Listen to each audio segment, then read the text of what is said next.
Buenos días, doctor Maldonado Aguirre, bienvenidos y gracias por aceptar esta invitación para conversar entre amigos con el Instituto Fe y Libertad.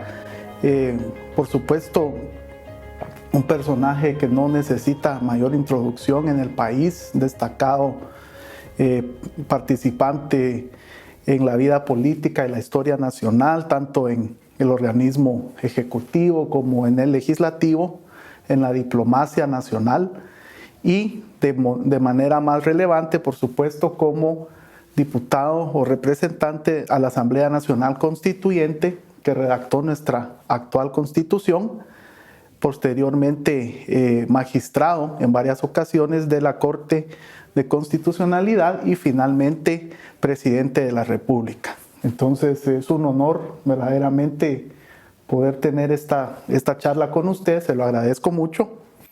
Y si gusta usted, pues podemos empezar con las preguntas. Que quisiéramos quizá tomarlo un poco en orden cronológico, centrándonos más específicamente en la época de la redacción de la Constitución, pero tratando de cubrir diversas facetas de su destacada trayectoria. Y entre eso, su participación política inicia en una época bastante álgida de polarización y de incertidumbre en nuestro país.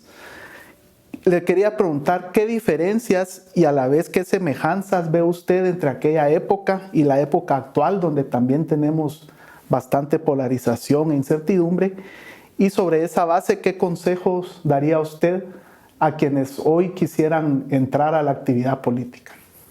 Bueno, en realidad la política, siguiendo el modelo aristotélico, ¿verdad?, es el elemento sustancial de gobierno en la formación de los pueblos. Pero claro, eso es el esquema teórico. Ya en su realización práctica, nuestra historia desde antes de la independencia no ha sido muy grata en cuanto al mal uso del proceso político para dos aspectos. Uno, malo, grave, que es el enriquecimiento ilícito, y el otro, el del extremismo, es decir, el de la imposición sobre el adversario. Cuando no se puede con ideas, se hace con las armas o con la represión. Y todo eso, pues, obviamente ha limitado el esquema político a tener recuerdos vacíos, pero también Guatemala ha ofrecido momentos cumbre importantes que debíamos de haber seguido siempre. Así es. Y dentro de esa vida difícil que ha tenido el país, entre su participación política se recuerda también su salida del MLN a raíz de algunos desacuerdos, precisamente por su apertura a opciones más moderadas, más conciliatorias. Y como usted mencionaba, ¿cómo piensa que el radicalismo ideológico afecta a la vida nacional y si actualmente es posible encontrar algunos consensos fundamentales de país? Sí, realmente el radicalismo obedece a tal vez una opción simple y muy sencilla, porque obviamente si nosotros profundizamos, leemos los pensadores clásicos y los modernos, encontraremos en todos algo útil, utilizable en el sentido práctico y realista. Creo que obviamente aspiramos a lo máximo, pero cuando se lleva a esos excesos se cae en el totalitarismo, cuando ya se cree en la exclusividad y por otro lado la exclusión. Y eso fue el problema nuestro. Yo viví el proceso de la Revolución de Octubre desde muy niño, porque en mi casa pues se interesaban mis hermanos por la lectura del periódico y lo comentaban, y simultáneamente con el proceso de la Segunda Guerra Mundial. Obviamente en mi familia había simpatía por un cambio. Se creía que ya el régimen del general Ubico era un régimen agotado. Y el primero en entenderlo fue el propio general Ubico, porque él, con el control y el dominio que tenía sobre las fuerzas militares, si hubiera querido defenderse y resistir, hubiera sido una matanza y una masacre terrible. Pero él renunció a la presidencia. Y luego vino todo este proceso que llegó al enfrentamiento del 20 de octubre. Yo era muy niño, pero sí escuché y miré las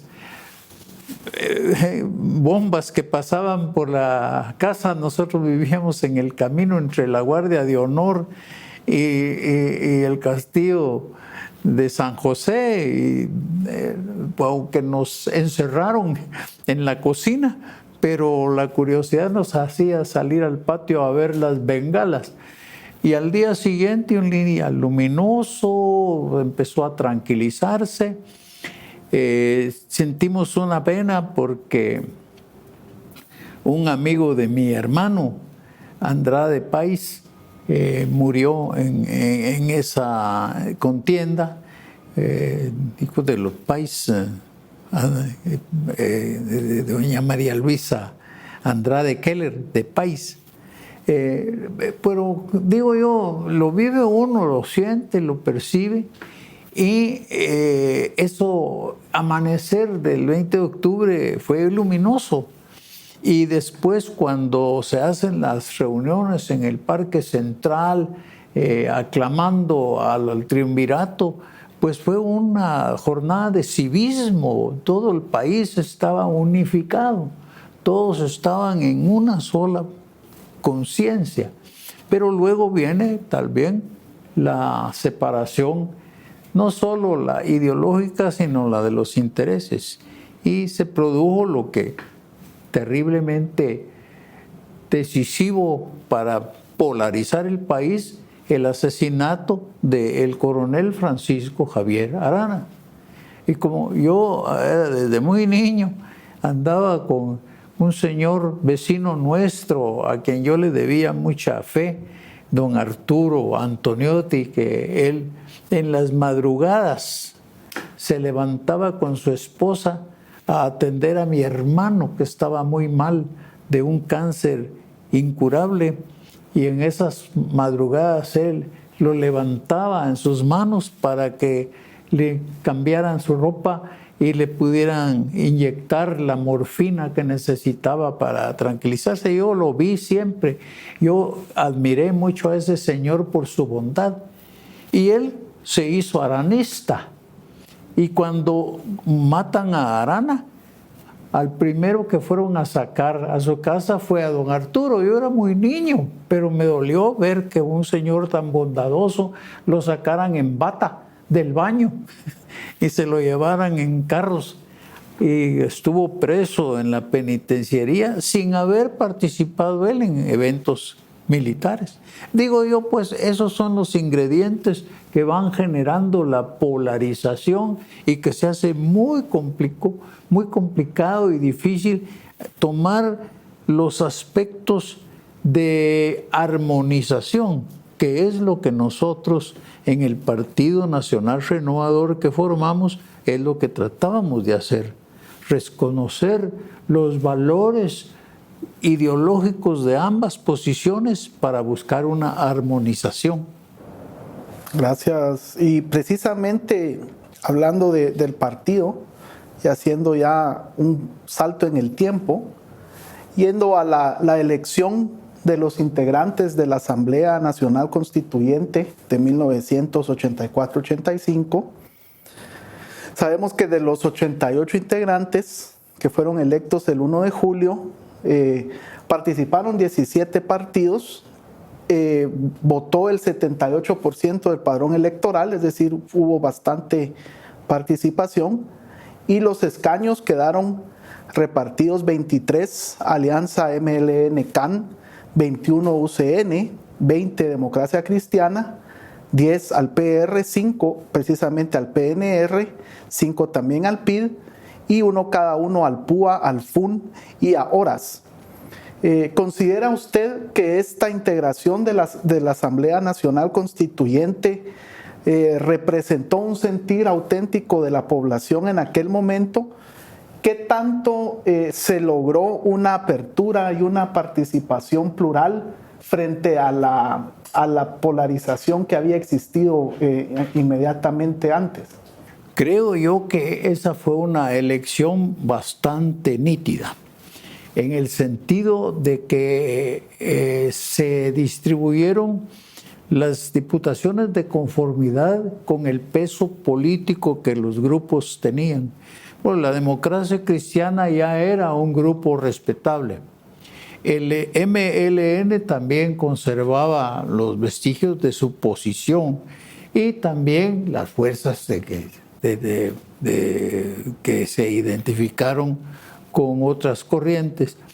Creo que la proporción de la representación fue bastante aceptable. Lo más importante es que la Asamblea Constituyente buscó por sí armonizaciones. No hubo una posibilidad de que una sola de las fuerzas se impusiera a las demás. Y entonces ese balance logró una constitución muy balanceada, porque prácticamente, como lo dijimos en un estudio, la coquetería de la Constitución, porque quedó bien con todas las corrientes. Y eso es importante. ¿Por qué? Porque la Constitución tiene atisbos de todas las corrientes, pero sí una vocación de armonización. Y esa armonización va hacia el centro y hacia un diálogo inteligente. En nuestro sistema no pueden caber posiciones extremistas que quisieran arrasar con los adversarios.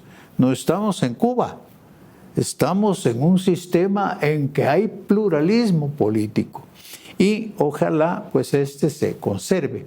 La presencia nuestra en la Constituyente fue balanceada. Por ejemplo, a mí, teniendo yo un bloque en que éramos 6, un bloque, a mí me dieron la presidencia de la Comisión de Ley de Amparo, Exhibición Personal y de Constitucionalidad, que a mi criterio fue una de las leyes más importantes para definir una convivencia política. ¿Por qué?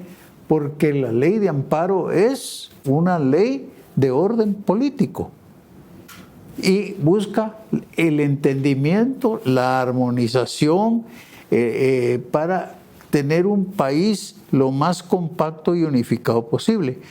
No es una formulación de extremos, aunque en algunos aspectos reconoce cosas que son del tiempo, pero no para una hegemonía unilateral, sino que todo es una situación en que la Constitución es un mecanismo de armonía. Cuando se pierde ese sistema de equilibrio es cuando se vienen los conflictos, como ocurrió en el caso de Serrano, ¿no? Y precisamente siguiendo ese estudio del diario de sesiones de la Asamblea, se refleja sobre todo en las primeras sesiones, cuando estaban empezando, cuando estaban discutiendo el régimen interno, que también fue una discusión bastante interesante. Se refleja en varias oportunidades que los constituyentes estaban conscientes, por ejemplo, de las críticas que que se hacían en la prensa. Hubo también audiencias a diversos grupos de la ciudadanía y de la sociedad civil que fueron a compartir y exponer sus puntos de vista. Es decir, se ve una apertura y una conciencia de cómo se estaba percibiendo su trabajo ante el país. Además de eso, que queda en el registro histórico, ¿será que hubo algunas presiones por parte tanto de partidos políticos, de la ciudadanía, de sectores económicos, militares, internacionales, para hacer valer sus intereses particulares en la Constitución? Y de haberlo, ¿cómo se manejaron esas presiones? En realidad las presiones y las posiciones siempre existen. Los intereses creados, las posiciones económico-sociales. Pero la conformación que tenía la constituyente obligaba a la negociación y a buscar el promedio, es decir, el término medio. Claro, hay artículos que deslizan algunas concesiones para alguna tendencia, pero no como exclusiva, sino da siempre la posibilidad de que en el desarrollo constitucional se busquen los aspectos de armonía. Eso se dio más bien en el tema económico. También el social, pues una constitución con todas las concesiones habidas, pero bien balanceada. Tenía efectos puramente gramaticales, dijéramos así, pero el proceso fue de ir armonizando y, lógicamente, cuando tenemos dos extremos, una a izquierda y otra a derecha, el centro es el término de conveniencia y hacia ahí la Constitución. Por esa razón es que es peligroso cuando un sistema político trata de tomar uno solo de los lados con menosprecio de los otros, porque entonces viene el conflicto. Lo que se busca es la armonización, el entendimiento y una serie de circunstancias que hagan posible resultados, y a eso va cabalmente la Corte de Constitucionalidad, es decir, una corte que va buscando también aplicar el enunciado constitucional de manera armoniosa, no conflictiva.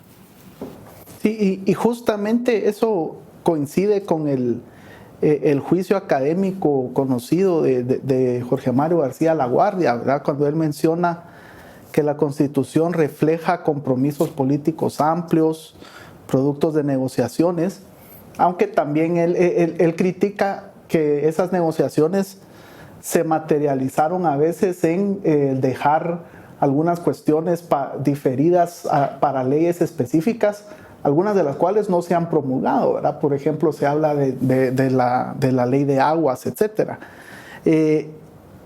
Como ya nos ha mencionado, si pudiera profundizar un poco más en cómo fueron esos debates o negociaciones para aprobar los artículos y sobre todo cuáles fueron los más conflictivos. Bueno, siempre se daba el de tipo económico. ¿Hacia dónde? ¿Por dónde va a salir la solución?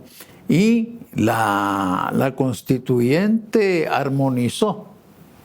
Permite la libre empresa, pero también permite la intervención, permite de una manera que puedan coexistir ambos sistemas.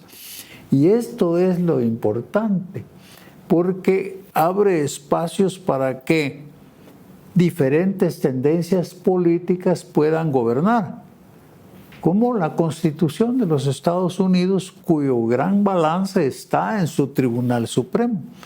Pero en Estados Unidos unas veces son demócratas, otras veces son republicanos. Y dentro de las corrientes republicanas hay una moderada, otra más fuerte, y bueno, la demócrata también. Es decir, no es lo mismo Biden que otros presidentes, por ejemplo el anterior, de más penetración hacia temas sociales, de intervencionismo de Estado, etc. Es decir, que la Constitución está redactada de una manera que sea para el país completo y que todos tengan un espacio de diálogo y de intervención. Pero no se puede entender que nuestra Constitución acepte una doctrina política como que es sacrosanta, oficial e inamovible, que es el problema que otros países han ofrecido. Por ejemplo, sabemos Cuba tiene su constitución definida claramente. Venezuela trata de ir por ese camino, pero hay otras que no, hay otras, Colombia o Argentina o algo, que dan espacio para que haya alternabilidad ideológica. Es muy usual y claro la costumbre del poder de que una corriente política quiera mantenerse, pero eso el esquema constitucional no lo permite. Es aquí el aspecto de fallan, es cuando no funcionan los mecanismos de moderación de la preferencia electoral. En este sentido, porque tenemos representación minoritaria, tenemos multipartidismo hasta excesivo, es decir, de los 3 o 4 colores clásicos, aquí estamos a 60 y eso confunde. Creo que uno de los ingredientes de esto importante es la probidad. Yo recuerdo cuando entramos a la Constitución, a la Constituyente, de manera quijotesca yo presenté un decálogo con 10 puntos éticos y los someto a discusión. Dice, antes que empiecen las sesiones de la Asamblea Constituyente, yo propongo esto. Y se pone a votación, saqué 26 votos y el resto en contra. Pero los 26 votos, curiosamente, eran de los, digamos, patojos, de los muchachos jóvenes, ilusionados, con mucha pureza, mucha limpieza. Miraban que si lo que estaba diciendo ahí, no habrá gastos confidenciales, no se gastará el dinero en cosas ajenas, se rendirán cuentas, todo eso, 10 puntos. Los más tuchos y con más vigencia no aprobaron el esquema. Y para mí fue lamentable, porque digo, si estamos empezando mal, puede ser que terminemos mal. Si una constituyente abierta, sin secretos, sin partidas escondidas y sin burocracias, etcétera, es un ejemplo para que el sistema legislativo se despliegue así. Creo precisamente pues que en la constituyente no hay un perfil ideológico oficial de Estado, es plural.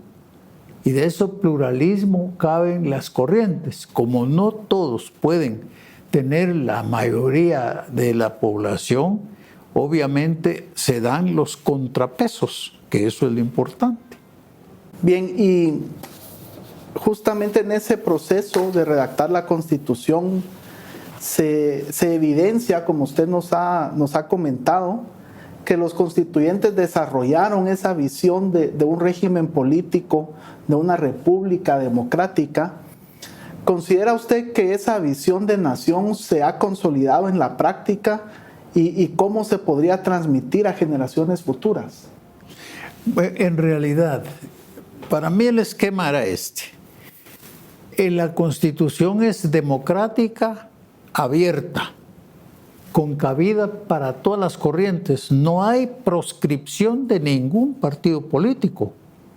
No es como las constituciones anteriores que de entrada prohibían las corrientes marxistas, pongamos. No, esta es libre.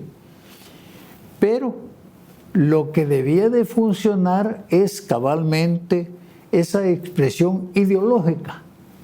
Yo realmente donde creo que ha habido algún fallo es que con tanta agrupación política que ya han pasado por nuestra historia, creo que llevamos 80 partidos políticos con emblema, dibujito y perención.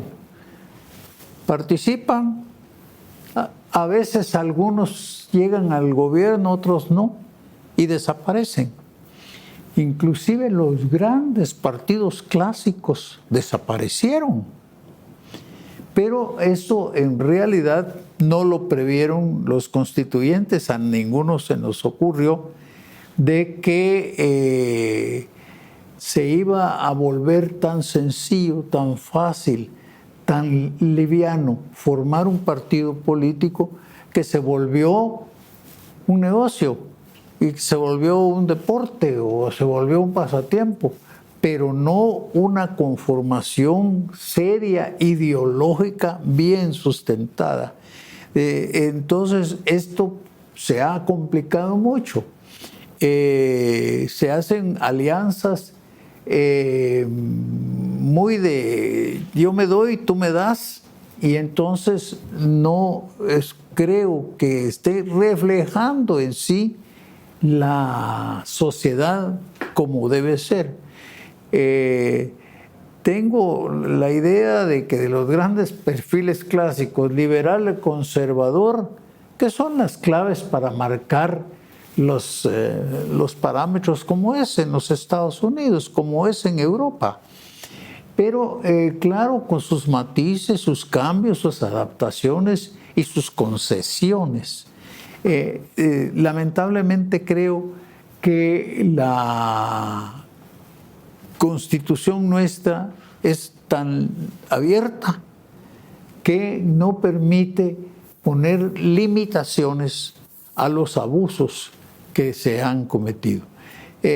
Por mucho esfuerzo, lo único que se ha podido medio controlar es el aspecto del financiamiento. Pero en este sentido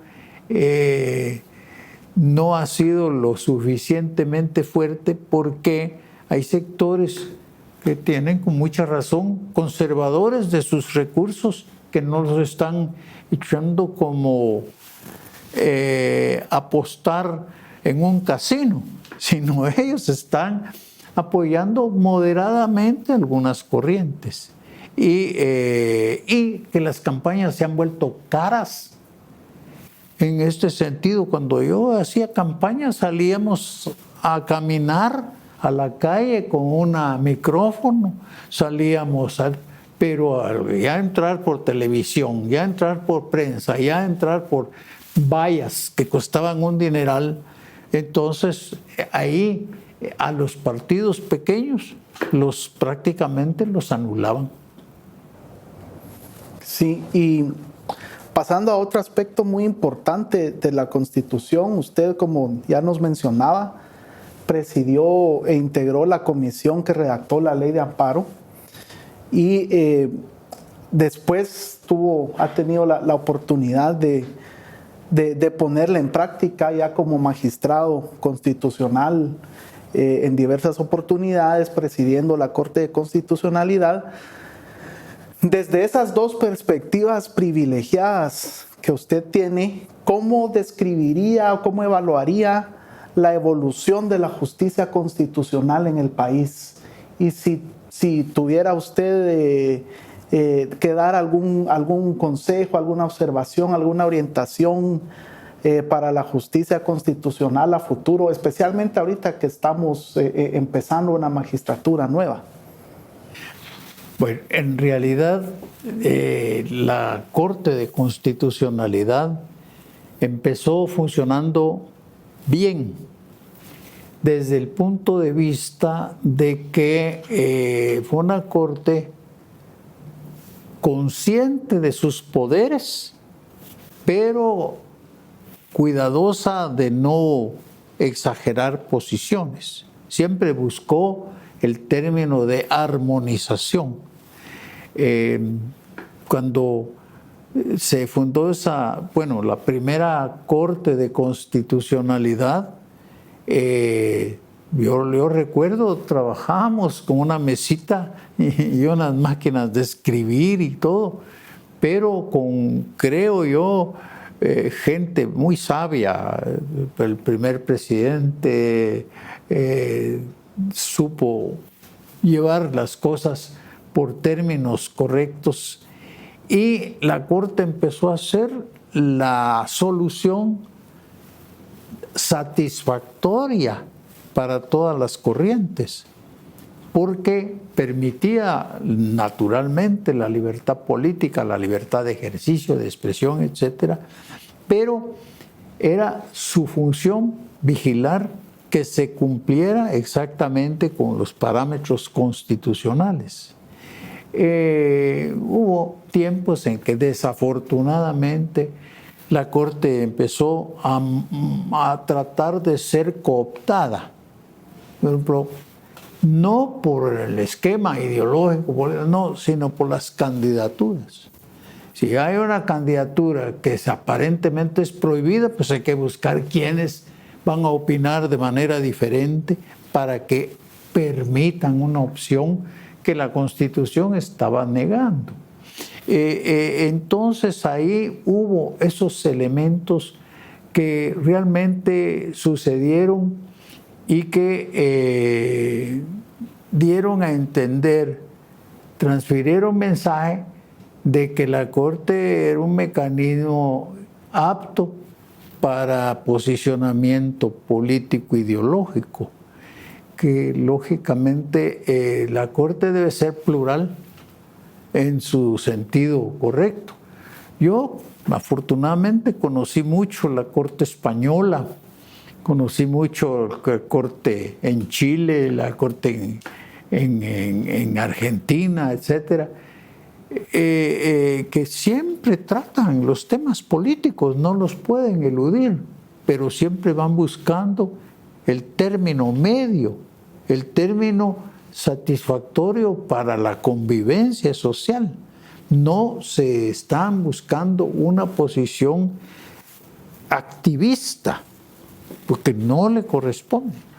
El gran elemento, ingrediente nuestro de ejemplo era la Constitución de los Estados Unidos, y que ha sido hasta el momento uno de los cuerpos que modera y establece un balance para que la nación no se vaya a ir a un conflicto, sino que cuando llegan a términos extremos siempre hay una opción mayor.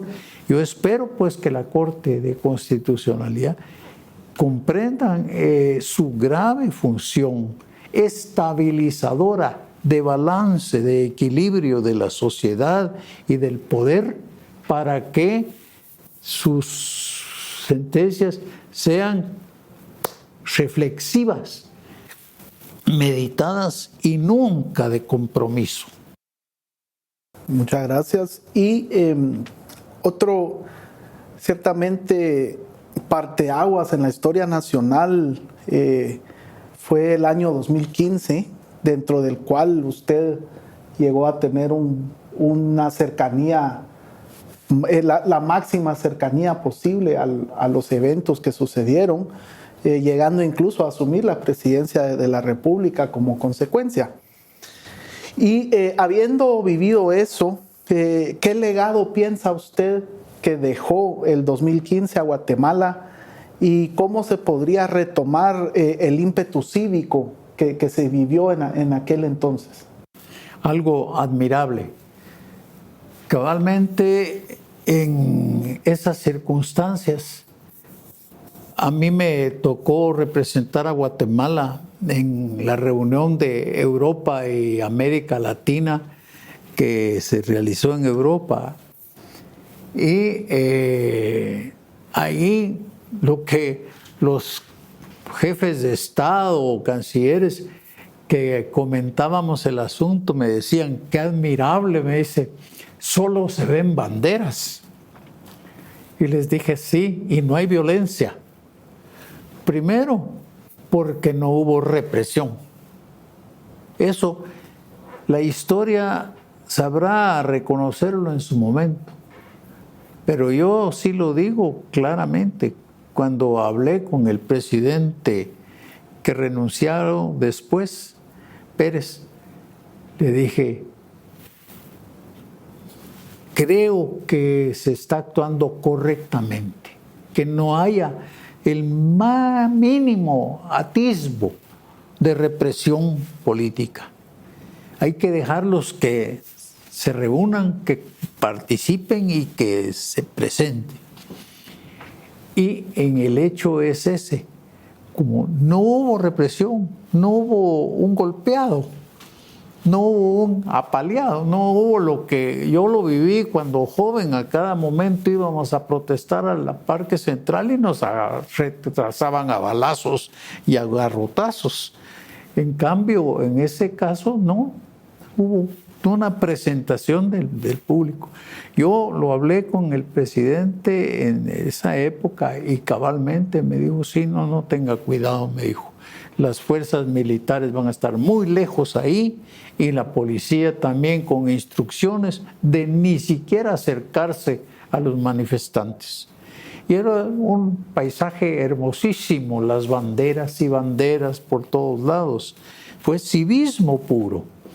El país estaba agotado, cansado, aburrido, desesperado. No es solo por las cosas de ese gobierno, es un malestar acumulado que en ese momento a él le tocó en suerte enfrentar y lo enfrentó. Y cuando yo estaba en una entrevista de televisión, me forzaban los entrevistadores a que yo le pidiera la renuncia al presidente. Y les dije, no, yo tengo sobre todo un sentido de calidad y yo no le voy a pedir que se vaya para que me deje el puesto a mí, eso nunca. Salí de la entrevista y me llamó el presidente Pérez por teléfono. Me dijo, mire, acabo de ver su entrevista y le digo que si alguna vez tengo que dejar esta presidencia, me voy tranquilo porque dejo un hombre decente. Y eso creo es lo que tenemos que ir procurando en nuestro quehacer político, la decencia, la equidad, si se quiere, la elegancia política, pero cuando entramos en enfrentamientos, insultos, groserías y arrasantes ideas, ya estamos mal. Tenemos que recuperar sentido cívico y sobre todo la misma sociedad debe de tener un espíritu de más calificación. Es decir, ya creo que estuvo suficiente que aquí voten por mayas, que pintarrajean toda la ciudad, por la publicidad increíble y todo, que tienen que votar por sistemas. Yo creo que nosotros fuimos precursores con Manuel Colom Argueta de los diálogos, los debates. Hablamos claro. Marcamos las diferencias y las distancias, pero guardamos entre ambos un perfecto respeto. Y siento pues que se necesita una revalidación de la política, que no se está haciendo y sí es conveniente. Pero no es solo cosa de los partidos, porque como dijo un señor muy inteligente nicaragüense, dice, pedirle a los políticos que hagan la unión de Centroamérica es como pedirle a los zancudos que acaben con el paludismo. Entonces, pedirle a los políticos que hagan decente la política, no. Somos nosotros, la sociedad, la que tenemos que crear una conciencia de decencia política y rechazar a los que acudan a los métodos políticos perjudiciales para la moral del país. Bien. Y en otra dimensión en la que usted ha tenido bastante experiencia y participación fue como representante del país en instancias diplomáticas como la ONU y en otros cargos. Desde esa experiencia, ¿cuáles serían los aspectos principales donde usted considera que Guatemala puede o debe fortalecer y mejorar su papel dentro de la comunidad internacional? Mire, yo creo, Guatemala ha tenido grandes diplomáticos, pero ha actuado en singularidad. Ya no es posible que uno como país pueda pesar en un centro de más de 200 naciones representadas. Tenemos que ir en bloque. Nuestro bloque natural es Centroamérica y el Caribe. Y tenemos que buscar cómo hacemos un bloque de entendimiento para tener actuaciones comunes. Cuando tuve la suerte de estar en Ginebra, así trabajábamos, pero no era tanto por visión política, sino por escasez económica. Resulta que se convocaban reuniones en Arusha, en África. Llegaba yo con mi maletín y el salvadoreño con su maletín y todo. En cambio, la delegación de los Estados Unidos alquilaban un hotel entero para poner ahí a todos sus delegados. Entonces, ¿qué hacíamos los centroamericanos? Nos reuníamos y nos repartíamos la tarea. Tú cubres la comisión tal, tú vas a esta comisión, ¿no? Y a mediodía nos juntamos a tomar un café y nos cambiamos información para ver cómo está la conferencia en cada lugar. Y solo así podíamos tener una mínima información. Si nosotros tenemos el ámbito normal, Centroamérica incluyendo a Belice, el Caribe con República Dominicana y algunos que quieran entrarle, creo que podemos tener una presencia más importante en el mundo internacional que ir solos y separados.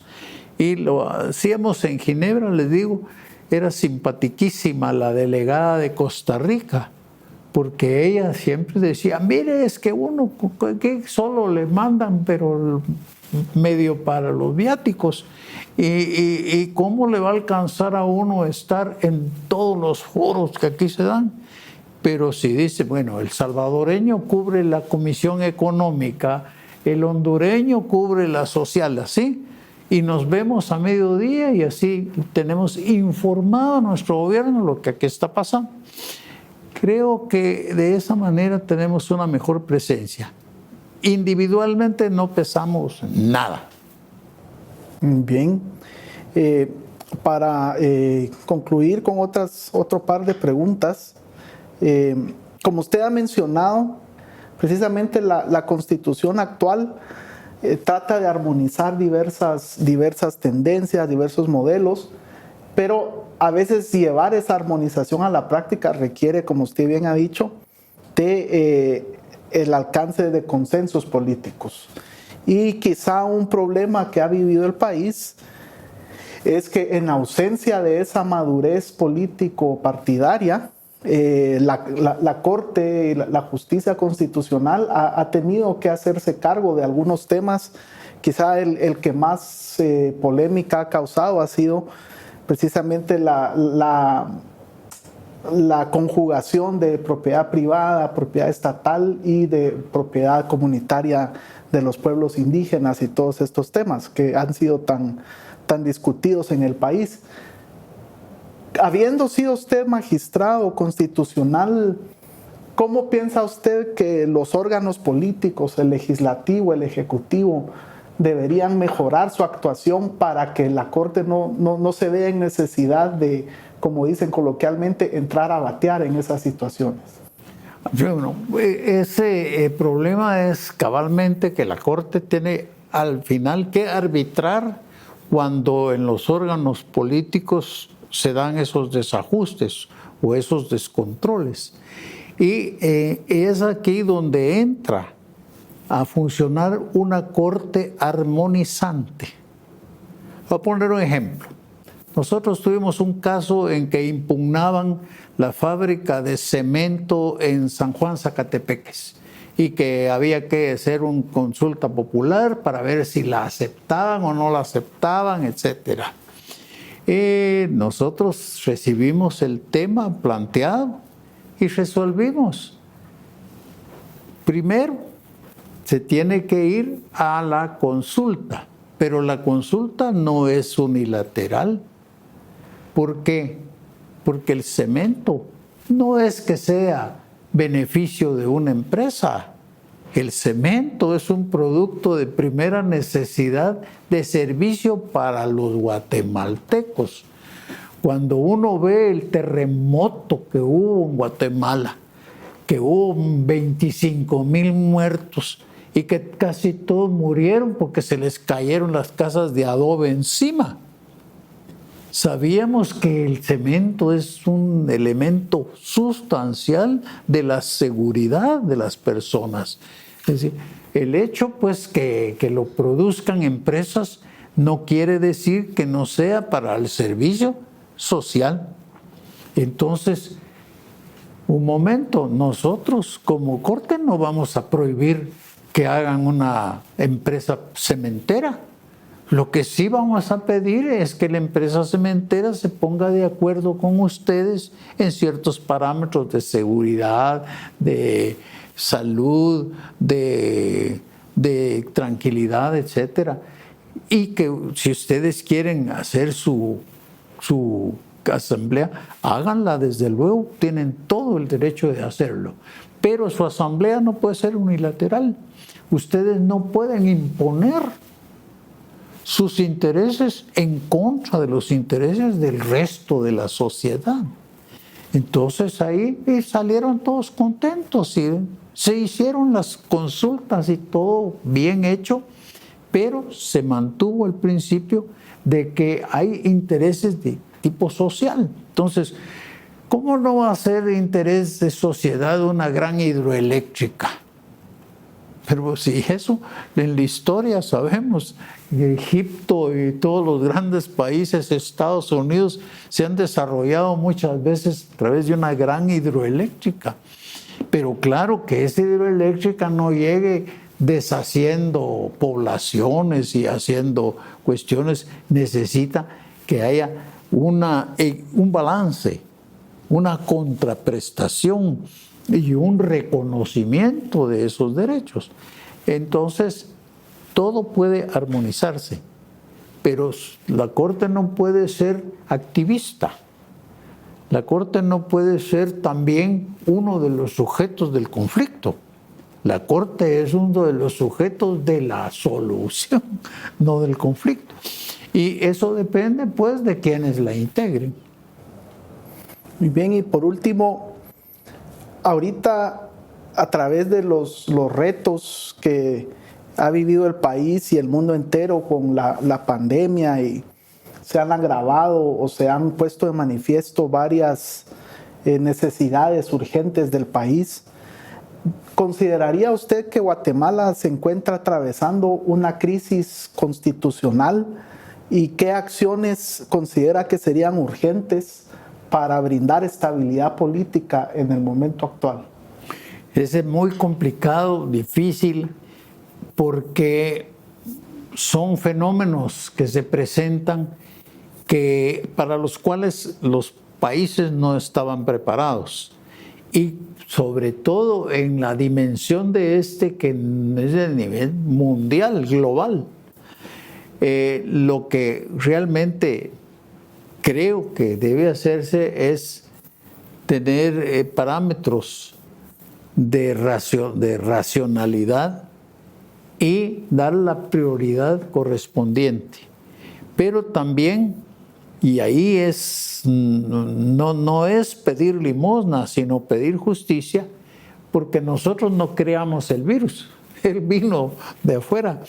Que la sociedad, las Naciones Unidas y todos los pueblos se solidaricen de manera de que así como aquí nosotros seguimos un parámetro político que el que tiene más aporte más para que beneficie también al que tiene menos, es igual en el mundo, en la sociedad. Es decir, hay naciones con mucha más pujanza, mucho más poder, mucha más capacidad, que han gastado millones y millones en armamento. Y es hora que mejor crean que sería invertirlo en salud. Que también nos tengamos un consenso como otros países que están en la misma condición para exigir la cooperación internacional como una obligación de convivencia. No es limosna, no es regalo, es justicia. Porque este mundo no es de nadie, este mundo solo es de Dios. Y en este momento, cuando alguien está pasando un mal, estamos por deber de solidaridad, que no es solo religioso, sino que es de razonamiento social, de que cuando una sociedad necesita de la otra, acudan a asistirla. Lo hemos vivido. Para los terremotos han venido ayudas acá. Para el derrumbe aquí del Cambrai nos vinieron ayudas de México y otros lugares. Cuando México ha tenido necesidad, nosotros hemos enviado también ayuda a ellos. Es decir, la solidaridad se impone. Y en el caso actual, creo que mecanismos que se les ha visto como paralizados, la Organización de las Naciones Unidas, la Nación de la ONU, etcétera, que ellos pudieran ya reaccionar y rápido sobre las circunstancias. Siento que Guatemala tiene que hacer una revalidación de prioridades. En este momento lo que nos interesa realmente es atacar el virus. Pero eso no quiere decir también que nos vamos a quedar en el atraso, abandonar nuestras escuelas, abandonar nuestros caminos, abandonar nuestros sistemas de vida. Tenemos que mantener esa cantidad. Lo que sí no es válido, están subiendo sueldos a estas alturas. Es decir, cuando uno tiene penas, se amarra un poco el cinturón y gasta en lo que es prioritario. Muy bien, pues con esto llegamos al final de las preguntas que queríamos hacerle. Yo, ante todo, nuevamente agradeciendo la oportunidad de platicar con nosotros, y no sé si quisiera usted tomar la palabra para dirigir un último mensaje a quienes nos van a estar viendo. Muchas gracias. Lo que quiero decir es que en este momento lo que necesitamos es solidaridad efectiva, pero no solidaridad caritativa, sino solidaridad como un deber social de convivencia.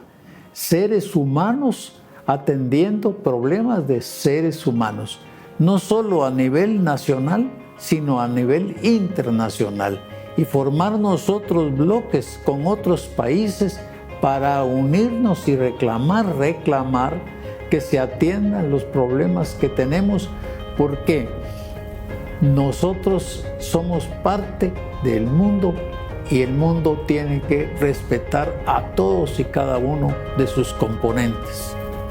Bien, entonces con eso nuevamente agradecerle este tiempo que nos ha permitido compartir y agradecer todo lo que ha compartido con nosotros, y para todos los que van a estar viendo esta entrevista, y muchísimas gracias. Muchas gracias.